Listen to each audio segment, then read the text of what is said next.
Friends, my self doctor संस्कृति, physiotherapist. आज हम एक ऐसी बीमारी के बारे में बात करेंगे जो हर 40 सेकंड में किसी ना किसी को अफेक्ट करती है और हर 4 मिनट में किसी की इससे जान भी जा सकती है। 80% हम इस बीमारी से बच सकते हैं अगर हमें इस बीमारी के बारे में सही जानकारी है तो। आज हम इस वीडियो के ज़रिए जानेंगे कि ब्रेन स्ट्रोक आखिर क्या बीमारी है, ये कितने टाइप्स की होती है, क्या क्या रीजंस हैं, क्या कॉजेज़ एंड सिम्टम्स हैं और इसका सही मैनेजमेंट एंड ट्रीटमेंट क्या है। अब हम जान लेते हैं ये ब्रेन स्ट्रोक आखिर होता क्या है। What is the exact terminology of the brain stroke. जब हमारे ब्रेन की ब्लड सप्लाई कट ऑफ हो जाती है। Now see, suppose this is the artery जो हमारे ब्रेन तक ब्लड सप्लाई पहुंचाती है। अब किसी भी रीज़न से, जो वो रीज़न्स हैं मैं आपको अभी वीडियो में बताऊंगी, तो किसी भी रीज़न से अगर हमारे ब्रेन के इस पार्ट की ब्लड सप्लाई रुक चुकी है, जिसकी वजह से क्या होता है, जो हमारे ब्रेन के आसपास वाली जो सेल्स हैं उनको प्रॉपर ब्लड सप्लाई और न्यूट्रिशन एंड ऑक्सीजन ना मिलने की वजह से ब्रेन की जो सेल्स हैं उनकी डेथ होना स्टार्ट हो जाता है और ब्रेन सेल्स मरने शुरू हो जाते हैं। इसलिए हमें इस बीमारी का जल्दी से जल्दी एक्शन लेना चाहिए ताकि हम अपनी ब्रेन सेल्स को फर्दर डैमेज होने से बचा सकें। अब ये आपके होते कितने टाइप्स के हैं। Brain stroke is ideally categorised into 2 parts, that is ischaemic stroke and haemorrhagic stroke. Now talking about ischaemic stroke. Ischaemic stroke में होता क्या है, हमारे ब्रेन की ब्लड सप्लाई रुक जाती है। आइदर कभी खून का थक्का हमारे ब्लड वेसल में जम जाता है, देखिए this is the blood clot and this is the ischemic stroke. अब क्या हो रहा है, जो हमारे ब्रेन में ब्लड क्लॉट है उसकी वजह से ब्लड सप्लाई नहीं हो पा रही है, तो उस पर्टिकुलर रीजन की ब्लड सप्लाई रुकने की वजह से वहाँ का ऑक्सीजन और न्यूट्रिशन लेवल खत्म हो चुका है, तो जिसकी वजह से क्या होता है, और suppose this is the only way, this is not the only way, क्या होता है, this is brain and this is our body.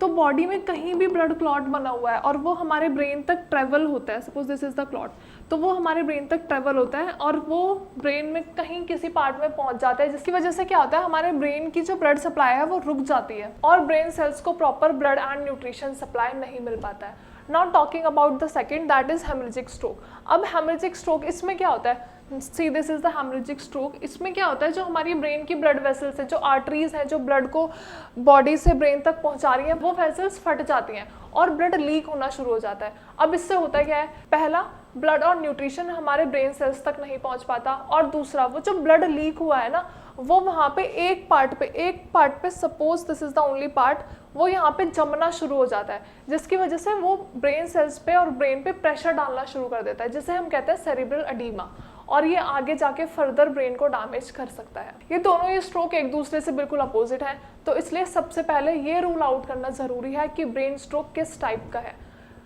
Actual में क्या क्या सिम्टम्स हैं, क्योंकि उसी की वजह से पता चलेगा हमारे बॉडी में किस किस टाइप के फंक्शनल चेंजेस आ रहे हैं। अब हम बात करते हैं मिनी स्ट्रोक के बारे में, जिसका नाम है transient ischemic stroke, that is TIA। ये भी एक टाइप का ब्रेन स्ट्रोक है, बट ये उतना ज़्यादा सीवियर नहीं होता और उसके सिम्टम्स विद इन 24 आवर्स ठीक हो जाते हैं। लेकिन जिन पेशेंट्स को TIA का अटैक आता है वो हाई रिस्क कैटेगरी में आते हैं, मतलब उन्हें अपना ध्यान रखने की ज़रूरत होती है, क्योंकि TIA can lead to further damage of the brain cells and can lead to stroke. उसकी वजह से स्ट्रोक आगे आपको कभी भी हो सकता है, तो प्रॉपर ब्लड टेस्ट और बाकी टेस्ट, रूटीन चेकअप्स होने इन पेशेंट्स के बहुत ज़रूरी हैं। Now talking about what are the risk factors. Brain stroke के रिस्क फैक्टर्स क्या क्या हैं।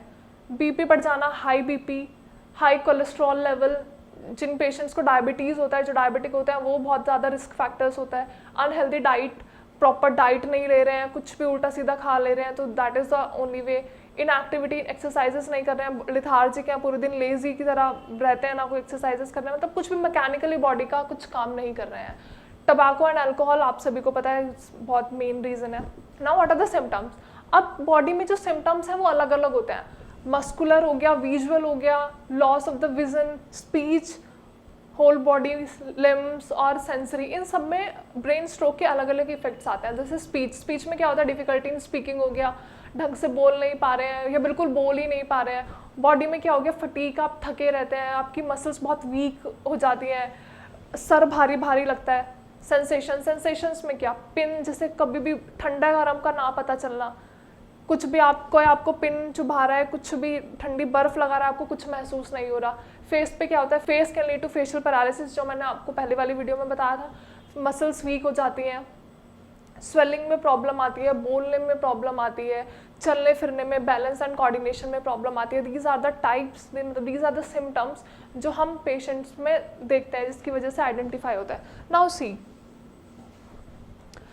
हमारा ब्रेन आइडियली 2 पार्ट्स में डिवाइडेड है, left hemisphere and the right hemisphere. Now what happens, जब हमारे राइट हेमिस्फेयर में कहीं ब्रेन स्ट्रोक है, सपोज ब्रेन स्ट्रोक कहीं भी हमारे राइट हेमिस्फेयर पे, तो राइट हेमिस्फेयर की वजह से, ब्रेन स्ट्रोक होने की वजह से क्या होता है, हमारा जो left side of the body है उसमें चेंजेस आने शुरू होते हैं, जैसे पैरालिसिस हो गया, मसल पैरासिस हो गया। तो ये सारी जो चीज़ें हैं वो क्यों होती हैं, जब हमारे राइट साइड के ब्रेन में स्ट्रोक है तो हमारी लेफ्ट बॉडी पैरालिटिक हो जाती है। Now this is the same way, जब हमारे लेफ्ट हेमिस्फेयर में कहीं पे भी स्ट्रोक होता है, किसी भी एरिया में स्ट्रोक होता है, तो हमारी राइट साइड की बॉडी पैरालाइज्ड होती है। मतलब these are alternative, vice versa. अगर ब्रेन की लेफ्ट साइड अफेक्टेड है तो हमारी राइट बॉडी पैरालाइज्ड, अगर हमारा राइट साइड में स्ट्रोक है तो हमारी लेफ्ट साइड की body paralysed. Now what happens, brain is ideally categorised into different lobes. तो होता क्या है, हमारा जो ब्रेन है वो अलग अलग कैटेगराइज्ड होता है डिफरेंट टाइप ऑफ लोब्स में। तो वो जो लोब्स होते हैं वो अलग अलग हमारे बॉडी फंक्शंस को मैनेज करते हैं, बॉडी फंक्शनिंग में हेल्प करते हैं। Now this is frontal lobe, this is parietal lobe, this is occipital lobe and this is temporal lobe. अब ये जो 4 लोब है, ये 4 लोब के इनके अलग अलग फंक्शनिंग है और अलग अलग बॉडी का फंक्शंस जो हमारे डिफरेंट लोब्स हैं ये संभालते हैं। हमारा स्ट्रोक हमारे फ्रंटल लोब में है। Frontal lobe is the this area, मतलब ये जो हमारे आगे वाला area that is frontal lobe. तो इसमें क्या होता है, अगर हमारे फ्रंटल लोब में स्ट्रोक पाया जाता है तो उसकी वजह से क्या होता है, जो हमारे मेंटल फंक्शंस होते हैं, मतलब हमारे सोचने की जो क्षमता होती है वो वीक हो जाती है, या फिर किसी किसी केसेस में वो ख़त्म ही हो जाती है। बाकी जो प्लानिंग, जजमेंटल चीज़ें जो होती हैं, जो हम मतलब जज करते हैं किसी को, प्लानिंग प्लॉटिंग वाला जो है सिनेरियो, वो ख़त्म होना स्टार्ट हो जाता है अगर हमारे फ्रंटल लोब में स्ट्रोक होता है तो। Now second is parietal lobe. Parietal lobe का क्या फंक्शन है, parietal lobe is sensory area, मतलब जितने भी सेंसेशंस होती है हमारा, ठंडे अगर हम पता चलना, ठंडा हमें ठंडा महसूस होना, वेदर चेंजेस महसूस होना, ये सब हमारे पैराइटल लोब मैनेज करता है। तो अगर स्ट्रोक हमारे पैराइटल लोब में है तो हमारी सेंसेशंस ऑल्टर होती हैं। अब now this is occipital lobe. Occipital lobe is the main important lobe because ये हमारा आई साइट को फंक्शन करता है। आई साइट में फंक्शनिंग करना मतलब जो हमारे देखने की क्षमता है, रिकॉग्नाइजेशन, कलर ब्लाइंडनेस और ये सभी जो फीचर्स हैं, हम जो देखते हैं, जो हम देख के पहचान लेते हैं कि गोरा है, काला है, ये वाली जो चीज़ें हैं, जो हमें कलर का आइडेंटिफिकेशन है वो हमारा लॉस हो जाता है। और कितनी बार तो हमारा मतलब जो पेशेंट्स होते हैं उनकी आई साइट बिल्कुल ही चली जाती है, उन्हें बिल्कुल दिखना ही बंद हो जाता है। अब ये चीज़ अफेक्ट कैसे करेगी, अभी मैंने बताया था अगर हमारे राइट साइड में स्ट्रोक है तो हमारी लेफ्ट आई पे ऑल्टर आएगा, क्योंकि this is the only function. Right side में स्ट्रोक है तो लेफ्ट साइड की बॉडी ऑल्टर हुई तो हमारी लेफ्ट साइड की आई में फंक्शनिंग में प्रॉब्लम होगी। Now temporal lobe. Temporal lobe is the association area for the short term memory, जैसे शॉर्ट टर्म मेमोरी, इक्विलिब्रियम मतलब मैनेजमेंट, और मेमोरी लॉस हो जाती है किसी, आइडियली जब ऐसा होता है कि कोई किसी को कुछ कह रहा है और उसे वो याद ही नहीं है, कि हमें 2 मिनट पहले की कही हुई बात भी किसी इंसान को याद नहीं रहती, तो that is short term memory loss, मतलब उसे याद ही नहीं है कि हमने उसे क्या बताया है। तो दीज आर द चेंजेस जो ब्रेन स्ट्रोक की वजह से हमारे ह्यूमन बॉडी में पाए जाते हैं। अब आपको ये जानना है कि ये चेंजेस आपकी बॉडी में कब आ रहे हैं, कैसे शुरू हो रहे हैं, क्योंकि this is the gradual process, ये बहुत जल्दी जल्दी आता है तो आपको पता भी नहीं चल पाता। तो जब भी अगर छोटा सा भी सिम्टम अगर आपको कभी भी फील हो रहा है, चाहे बॉडी वीकनेस है, चाहे आपको देखने में प्रॉब्लम हो रही है, बोलने में प्रॉब्लम हो रही है, आप ढंग से कोऑर्डिनेट नहीं कर पा रहे हो, ढंग से सोच नहीं पा रहे हो, ब्रेन एक्टिविटी ढंग से नहीं हो पा रही है, तो you need to consult a doctor as soon as possible. अब आपने ब्रेन स्ट्रोक के बारे में पूरा जान लिया है कि क्या होता है, किस किस टाइप्स के होते हैं, क्या क्या इनका सिम्टम्स हैं और क्या क्या इनके रिस्क फैक्टर्स हैं। नाउ टॉकिंग अबाउट ट्रीटमेंट में going for the medications, see brain stroke है, ब्रेन स्ट्रोक आप एक्सरसाइजेस कर लोगे, आप मेडिकेशंस कर लोगे। जो ब्लड क्लॉटिंग है, ब्लड क्लॉटिंग के लिए बहुत टाइप के ब्लड थिनर्स यूज़ होते हैं as an medications, anticoagulants use होते हैं, anti hyper sensitive drugs use होते हैं, तो these are the medications. Now going for the exercises. अब एक्सरसाइजेस में क्या करते हैं, मसल वीकनेस है, आपकी स्ट्रोक की वजह से बॉडी पैरालाइज में चली गई है, मसल पैरासिस हो गया है, बॉडी वीकनेस है, मसल वीकनेस है, आप ढंग से चल नहीं पा रहे हैं, उठ नहीं पा रहे हो, आपकी बॉडी पूरी वीक हो चुकी है, आप अपने पैरों पे वजन नहीं ले पा रहे हो, तो इसके लिए आपको क्या करना है, इसके लिए आपको जाना है स्ट्रेंथनिंग एक्सरसाइजेस के लिए। स्ट्रेंथनिंग एक्सरसाइजेस करनी है आपको, time to time repetitive exercises करनी है, जिससे क्या होगा, आपको एटलीस्ट ये पता होगा, आपकी मसल रीएजुकेट होंगी, आपको चलना आएगा वापस से, जो आप मसल वीकनेस की वजह से चल नहीं पा रहे हैं, बॉडी पे वेट नहीं ले पा रहे हैं, तो उससे क्या होगा, जब आप एक्सरसाइजेस करना स्टार्ट करोगे, कुछ नहीं करना है, normal you have to walk, अपने बेड से उठिए, जहाँ पे भी बैठे हैं उठिए, मतलब इन्वॉल्व रहिए, बैठना नहीं है, लेटना नहीं है, कुछ नहीं, you need to do the activities. आपको ऐसा नहीं है कि पूरे दिन लेटे हुए हैं कि मुझे ये बीमारी हो गई, this is not the way. Exercises करो, चलने की प्रैक्टिस करो, किसी का सहारा लेके यू कैन ईजिली वॉक। अब आपको अपनी मस्कुलर एक्टिविटीज़ को बढ़ाने के लिए करना क्या है, सबसे पहले तो आपको अपनी जगह से उठना है, मतलब अपने बेड से उठ के चलना है।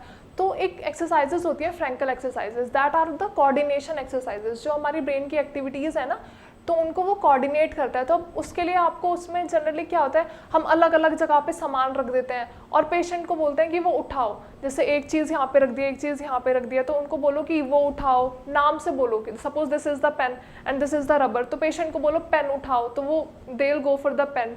तो ये सारी एक्टिविटीज़ में उनको इन्वॉल्व करना है। चलने के लिए क्या करना है, ज़मीन पे ब्लॉक्स बना दिए, लाइंस खींच दी, एक लाइन खींच दी है कि इसी के ऊपर चलना है आपको, तो पेशेंट की मेंटल एक्टिविटी इनहेंस होगी, उससे वो क्या उसी लाइन पे चलने की कोशिश करेगा, उन्हीं ब्लॉक्स में चलने की कोशिश करेगा, क्योंकि उससे पता है कि मुझे एक पैर यहाँ रखना है, एक पैर मुझे यहाँ रखना है।